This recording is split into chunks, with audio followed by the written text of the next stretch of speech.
I don't care about you. I just want your vote. I don't care. We'll never give up. We will never concede.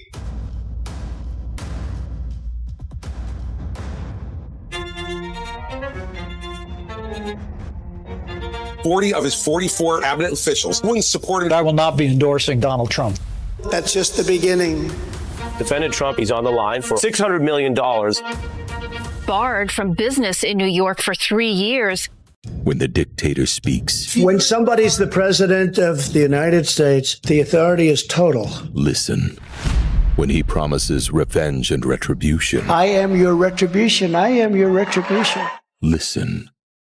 When he tells you what rights he'll steal from you, That I was able to terminate Roe v. Wade, and I'm proud to have done it. listen. When he promises you this is the last vote you'll ever need to cast, In 4 years, you don't have to vote again. We'll have it fixed so good you're not going to have to vote. listen. Because every dictator in history spoke the same way. He says, you're not going to be a dictator, are you? I said, no, no, no, other than day one. Can you hear him now? Democrats get things done. The Dow hit an all-time high yesterday. We're seeing historic job growth. The largest investment in clean energy in the history of the world. Illegal crossings down 54%. We will never give up. We will never concede.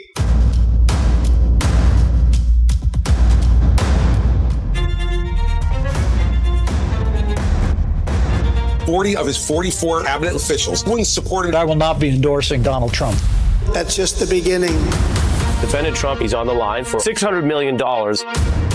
Barred from business in New York for 3 years.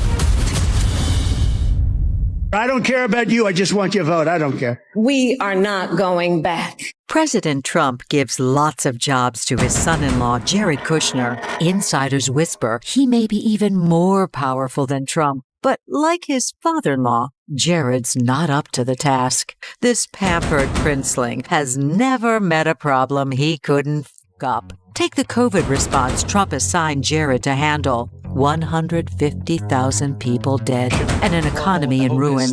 By July, the country's really rocking again. His task force put Trump cronies first. And of course, Jared's family cashed in on bailout money. No surprise from the son of a convicted felon and slumlord who served time in prison. Jared's a perfect fit for this White House. But if you've ever wondered whether this president took COVID-19 seriously, look no further than who he put in charge of protecting America's health. Jared Kushner, Trump's secretary of failure. In 2016, you said that. I'm going to surround myself with only the best and most serious people. I have the best people. I have the best people. Your Vice President, Mike Pence, is running against you. Your Ambassador to the United Nations, Nikki Haley, she's running against you. Your former Secretary of State, Mike Pompeo, said he's not supporting you. You mentioned National Security Advisor John Bolton. He's not supporting you either. You mentioned Attorney General Bill Barr, says you shouldn't be president again, calls you the consummate narcissist and troubled man. You recently called Barr a gutless pig. Your second Defense Secretary is not supporting you, called you irresponsible, called your White House Chief of Staff, John Kelly, weak and ineffective and born with a very small brain. You called your acting White House Chief of Staff, Mick Mulvaney, a born loser. You called your first Secretary of State, Rex Tillerson, dumb as a rock. And your first Defense Secretary, James Mattis, the world's most overrated general. You called your White House Press Secretary, Kayleigh Canadian, milquetoast. And multiple times you've referred to your Transportation Secretary, Elaine Chao, as Mitch McConnell's China-loving wife. So, why did you hire all of them in the first place? Because I hired 10 to 1 that were fantastic. The Republican ex-US president says polls show won the last matchup, but surveys indicate his Democratic opponent fared better.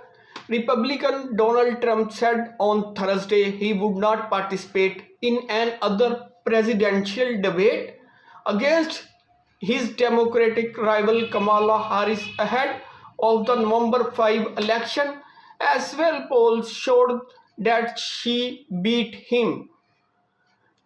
There will be no third debate, the former US president wrote on social media site Truth Social after taking part in a debate against President Joe Biden in June and Vice President Kamala Harris earlier in this week. All tough, Trump touted his performance on Tuesday against Kamala Harris. 6 Republican donors and 3 Trump advisors who spoke to Reuters earlier this week said they thought Harris had won the debate largely because Trump was unable to stay on message.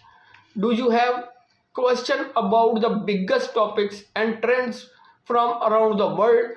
Get the answer with SCMP Knowledge, our platform of curated content with explainers, FAQs, analyses, and infographics brought to you by our award-winning team. The debate attracted 67.1 million television viewers, according to Nielsen data. Harris, speaking at a rally shortly after Trump post went live, said, "I believe we owe it to voters to have another debate." While Trump said in his post that polls showed he won the debate, several surveys showed that respondents thought Harris did better. Among voters who said they had heard at least something about Tuesday's debate, 53% said Harris won and 24% said Trump won, according to a Reuters IPSOS poll released on Thursday. Thanks for tuning into American Political Buzz. If you enjoyed today's insights and reactions, don't forget to hit that subscribe button and turn on notification so you never miss an update. Share your thoughts in the comments below and join the discussion on the latest in US politics. For more breaking news, election updates, and policy analysis, stay connected with us. Follow us on American Political Buzz. See you in the next video.